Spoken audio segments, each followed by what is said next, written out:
Good morning students. Our topic is inequality in other democratic countries. कि India के साथ साथ और भी डेमोक्रेटिक कंट्रीज़ हैं, उनमें असमानताएं किस प्रकार हैं। The African Americans had a long history of being used as slaves. Their ancestors had been brought to serve as slaves. Ancestor होता है पूर्वज। जो अफ्रीकन अमेरिकन कंट्री है, उनके लंबे इतिहास में भी देखा गया है कि वो being used as slaves means एक दास की भांति भी वो क्या है जी रहे थे। मीन्स उनमें भी क्या थी, पहले दास प्रथा थी। ठीक है। Their ancestor had been brought to serve as slaves.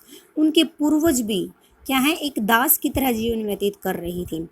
Even after abolition of slavery the African American continued to suffer a life of segregations, humiliations, and indignity. Slavery of abolitions, तब बाद में ये स्लेवरी जो दास प्रथा है वो ख़त्म हुई। द अफ्रीकन अमेरिकन कंट्री क्या है, लगातार किस तरह का जीवन जी रही थी, क्या सफ़र कर रही थी वो, सेग्रीगेशंस, मिलेशंस एंड इनडिग्निटी को क्या कर रही थी, वो सफ़र कर रही थी। जैसे अलगाववाद होता है, तिरस्कार और निरादर की भावना से वो जी रहे थे। They did not enjoy equal rights. They had separate schools. They were not allowed to mix with whites. While traveling in public transports, they were supposed to offer seats the white. उनके पास क्या है, वो equal right का जीवन नहीं जी रहे थे, वो एंजॉय नहीं कर रहे थे इक्वल राइट के जीवन को जीने के लिए। उनके स्कूल्स क्या थे, अलग थे। वाइट और जो ब्लैक्स पीपल थे उनके क्या है, सेपरेट स्कूल्स थे, अलग अलग स्कूल थे। उनको अलाउ नहीं किया जाता था कि वो वाइट लोगों के साथ मिक्स हो सके। तब वो ट्रैवलिंग करते थे पब्लिक ट्रांसपोर्ट में, अगर कोई ब्लैक पीपल बैठा हुआ है, कोई अफ्रीकन पीपल बैठा हुआ है बस में, तो मान लो किसी गोरे आदमी ने एंट्री करी है बस में, तो ब्लैक पीपल क्या हो जाता था, खड़ा हो जाता था और उसको सीट क्या करता था, ऑफर करता था। ठीक है।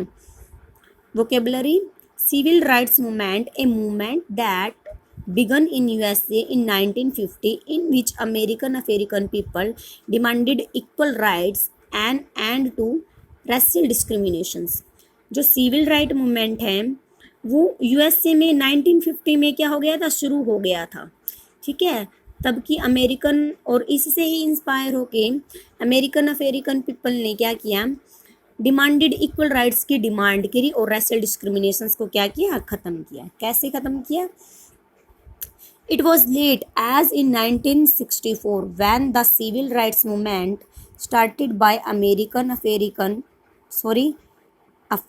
Americans forced the American government to pass the Civil Rights Act to ban the segregations and racial discriminations in employment and education। यह लेट हो चुका था, मीन्स यूएसए में तो 1950 में इसकी शुरुआत हो चुकी थी, यह बहुत ज़्यादा लेट था। तब सिविल राइट्स मूवमेंट शुरू किया गया अफ्रीकन अमेरिकन कंट्री में। ठीक है, 1964 में। तो African American government to pass the civil right act, उन्होंने सिविल राइट एक्ट को पास किया टू बैन द सेग्रीगेशंस को बैन किया और racial discriminations in employment and education में। एम्प्लॉयमेंट और एजुकेशन में क्या क्या किया, इस चीज़ को बैन कर दिया गया। ठीक है, सेग्रीगेशंस को, अलगाववादी की नीति को बैन किया गया कि ऐसे हैं आप लोग जो अलग अलग बैठ रहे हो, उसको क्या किया, अलाउ नहीं किया। ठीक है। और रेशियल डिस्क्रिमिनेशंस को क्या कर दिया गया, ख़त्म कर दिया गया। Despite all the even today the African American suffer economics disparity. White are far richer than the poor Africans. There is a significant gap between the two communities. भले ही आज के दौर में हमारी यह सोच है कि जो अमेरिकन्स और अफ्रीकन हैं वो सफ़र कर रहे हैं इकोनॉमिक्स डिसपैरिटी को। ठीक है। और क्या माना जाता है, जो वाइट लोग हैं वो चाहे वो बेशक से गरीब हैं, ठीक है, वो किन से अच्छे हैं, जो वाइट पीपल हैं चाहे वो गरीब हैं, वो फिर भी किन से अच्छे हैं, अमेरिकन अफ्रीकन्स लोगों से बहुत अच्छे हैं, मीन्स जो वाइट लोग हैं वो गरीब होने के बावजूद भी अमीर वाइट पीपल के से बहुत अच्छे हैं। There is a significant gap, इनके बीच में क्या है, एक बहुत बड़ा गैप है, ये जो क्या है, ये गैप क्या है, बढ़ता ही जा रहा है। Generally one would believe that gender inequality does not exist in an advanced and progressive country like USA. But even in USA, women have always been a step behind men. Though women make up half of the USA workforce, the average working woman earns only 77% of what the average working man makes. आमतौर पे यह विश्वास किया जाता है कि जो advanced और प्रोग्रेसिव कंट्री है जिस लाइक यूएसए में क्या है, अनइक्वलिटी डज नॉट एग्जिस्ट। ये माना जाता है कि जो क्या है डेवलपमेंट कंट्री है उनमें क्या है इनइक्वलिटी की भावना नहीं होगी, सारे क्या है इक्वल होंगे, बट ऐसा नहीं है। उन्होंने एक एग्जाम्पल दिया है, जो वुमेन है वो क्या है, have been a step behind man. आज भी डेवलपमेंट कंट्री में वुमेन क्या है, मैन से एक कदम पीछे हैं। कैसे पीछे हैं? दो women makeup half of the USA workforce, the average working women earn only 77% of what the average working man makes. Women क्या है, वो makeup half of US workforce. जो वर्क फोर्स है उसमें उनका कितना है, 50% है। मीन्स वो काम तो कर रही है, 50% मैन काम कर रहे हैं और 50% वुमेन काम कर रही है, बट जो उनको सैलरी दी जाती है वो मैन के कंपैरिजन में 77% दी जाती है। मान लो किसी काम के लिए 100 रुपये मैन को दिए जाते हैं, तो वुमेन को उसके बदले कितने दिए जाएंगे, 77 दिए जाएंगे। ठीक है, ये नहीं है कि जो कंट्री डेवलप्ड है वहाँ भी क्या है इक्वलिटी होगी, नहीं, डेवलपमेंट कंट्री में भी इनइक्वलिटी देखी जा सकती है, जिन्होंने ये एग्जांपल दिया मैन वुमेन का। In many European countries also inequality and the gender discriminations are preexisting even in present time.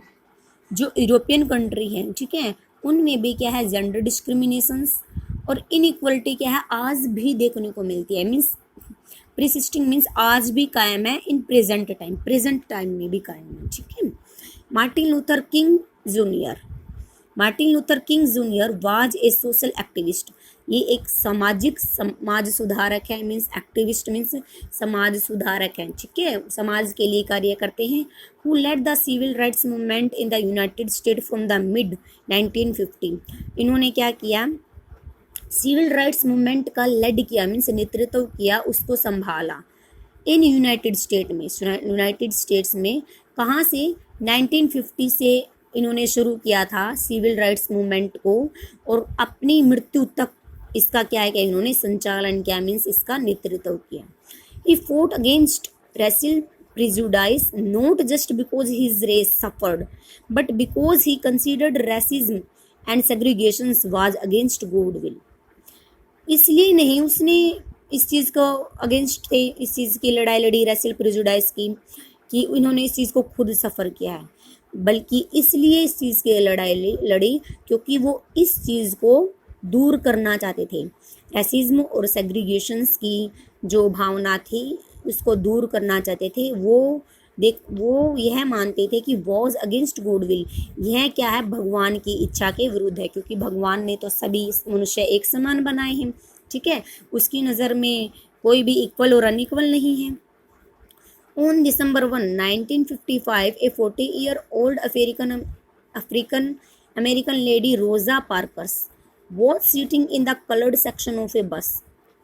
Tired from a long day at work, she refused to give up her seat on a bus to a white man when asked by bus driver to do so. एक example दिया है, कब की बात है ये, दिसंबर 1, 1950 की। तब एक ओल्ड लेडी 45 ईयर की रोज़ा पार्कर्स जो क्या है कलर्ड सेक्शन बस में क्या है बैठ जाती है। क्यों? क्योंकि वो बहुत थकी हुई होती है, ठीक है, काम करके सारा दिन वो बस में बैठ जाती है, तो उसको रिफ्यूज्ड किया जाता है, मना किया जाता है कि हाँ भाई आप सीट से उठ जाओ। वाइट ऐसा होता था पहले, मान लो कोई ब्लैक पीपल बस में बैठे हुए हैं और किसी वाइट पीपल ने एंट्री की है, तो आप खड़े हो जाओ, क्योंकि वो वाइट पीपल आ गए हैं, उनके लिए क्या आप सीट प्रोवाइड करो। बट रोज़ा पार्कर्स ने ऐसा नहीं किया, उसने अपनी सीट को नहीं छोड़ा। ड्राइवर ने उसको ऐसा करने के लिए बोला कि हाँ भाई आप उठ जाओ, बट उसने बोला, रोज़ा पार्कर ने बोला वाई, क्यों? Parks was arrested and fined for her act. His refusal that day started a huge agitations against the unequal way in which African Americans were treated. तब रोज़ा पार्कर्स ने इसके लिए मना कर दिया तो उसको इस चीज़ के लिए अरेस्ट किया गया, उस पर फाइन लगाया गया। उसके रिफ्यूज़ल से, रोज़ा पार्कर के रिफ्यूज़ल्स के कि मैं क्यों उठूं, ठीक है, क्या क्या हो गए, एक बहुत बड़े विरोध शुरू हो गए। किसके खिलाफ विरोध शुरू हो गए? अनइक्वल के लिए, कि असमानता के लिए क्या है, विरोध उठने लगा। लोगों ने आवाज़ उठानी शुरू कर दी कि अफ्रीकन अमेरिकन के साथ इस तरह का व्यवहार क्यों किया जा रहा है। This movement come to be known as the civil right movement. In equality के लिए जो मूवमेंट है, ठीक है, वो यहीं से शुरू हुआ है, जिसको बोला जाता है civil right movements. Martin Luther King led a city wide bus boycott. Martin Luther ने क्या किया, सिटी से बसों का क्या करना शुरू कर दिया, बॉयकॉट करना शुरू कर दिया। The bus boycott issue force the city of Montgomery to lift the law that allowed separate seats for blacks and white in public transport. इस सिविल राइट्स के अकॉर्डिंग क्या किया गया, मार्टिन लूथर ने सिटी में क्या कर दिया गया, बस का बाइकआउट कर दिया गया। और इस बाइकआउट से क्या हुआ, एक लॉ अलो कर दिया गया, जिसके तहत क्या किया गया, ब्लैक और वाइट पीपल्स के लिए कहीं भी पब्लिक ट्रांसपोर्ट में उनके लिए सेपरेट सीट अलो कर दी गई। कि मान लो बस में क्या है 50 सीट है तो 25 वाली सीट वाइट पीपल के लिए और 25 क्या है, ब्लैक पीपल्स के लिए है। In 1959 inspired by Gandhi ji success with non violent struggle, King decided to fight America's civil rights struggle though non violence. जो किंग मार्टिन लूथर हैं वो क्या है, इंस्पायर्ड हो चुके थे गांधी जी के सक्सेस से, जो नॉन वायलेंस स्ट्रगल किया था गांधी जी ने। किंग ने डिसाइड किया कि सिविल राइट स्ट्रगल मतलब हमारे द्वारा भी किया गया है, इसके द्वारा भी किया गया था, मार्टिन लूथर के द्वारा भी, उन्होंने भी इस स्ट्रगल को जारी रखा विद नॉन वायलेंस के साथ, ठीक है, मतलब अहिंसात्मक की भावना से उनको दूर किया। King encouraged people to use non violence method during this protest, कि अब इस प्रोटेस्ट को, सिविल राइट्स के लिए इसकी प्रोटेस्ट करने के लिए उन्होंने लोगों को एनकरेज किया नॉन वायलेंस मेथड के द्वारा, कि हमने क्या है, कोई जंग या लड़ाई लड़के या हथियार की भावना से क्या है अपने राइट्स नहीं अचीव करने, हमने क्या शांति प्रिय अपने राइट्स को अचीव करना है। In 1963, Martin Luther King led the historic march to Washington and made his famous speech, I Have a Dream, expressing his belief that someday all men could be brothers. Martin Luther ने क्या है, एक मार्च निकाला Washington में 1963 में। उन्होंने एक famous speech दिया जो बहुत फेमस हुआ, जिसका नाम था आई हैव ए ड्रीम। इसमें एक्सप्रेस किया गया कि एक दिन ऐसा आएगा जिसमें क्या है, सभी आदमी कुड बी ब्रदर्स, मीन्स सभी मैन है जो वो भाईचारा है, मतलब भाईचारे की भावना है। The agitations resulted in the passing of the civil Rights Act of 1964 the prohibited discrimination on the basis of race, religion और नेशनल ओरिजिन। जो एगिगेशन, इस विरोध का क्या रिजल्ट निकल के आया कि सिविल राइट एक्ट 1964 में पास हो गया, और it prohibited discrimination on the basic race, religion और नेशनल ओरिजिन। किसी भी बेस पे, चाहे वो रेस हो, रिलीजन हो या नेशनल ओरिजिन हो, ठीक है, उसके बेस पे डिस्क्रिमिनेशन पे क्या लगा दी गई, रोक लगा दी गई। It also started that there will be no segregations of public place and no discriminations is public owned facilities।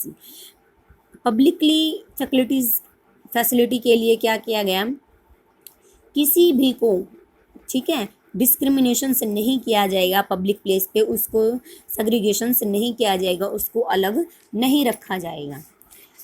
School would be open to African American children and that they would no longer have to attend separate schools specially set up for them. सभी के लिए क्या है, schools एक तरह के schools open किए गए, चाहे ब्लैक पीपल हो या वाइट पीपल हो, सभी को क्या है समान स्कूल में जाना होगा, एक ही स्कूल में जाना होगा, किसी भी प्रकार का रेशियल डिस्क्रिमिनेशन नहीं होगा. Martin Luther King received the Nobel peace prize of 1964. Martin Luther को इस चीज़ के लिए क्या मिला, नोबेल पीस प्राइज मिला. ठीक है, 1964 में. Challenges for democracy. Democracy means government of the people by the people and for the people. Democracy can survive only if there is equality for everybody in all sphere of life. Democracy का means क्या है, democracy क्या है, वो government जो क्या है of the people by the people and for the people, जो पीपल की है और पीपल द्वारा बनाई गई है और पीपल के लिए ही है. मीन्स एक देश के लोगों द्वारा बनाई गई है, उन्हीं के द्वारा बनाई गई है और उन्हीं पे ही लागू होती है और उन्हीं के लिए ही है. डेमोक्रेसी तभी सर्वाइव कर सकती है तब क्या है, इक्वलिटी होगी, सभी को एक समान की भावना से देखा जाएगा. As old beliefs, stereotyping, economic factors, illiteracy and ignorance are the factor which come in the way of providing equality in any democracy.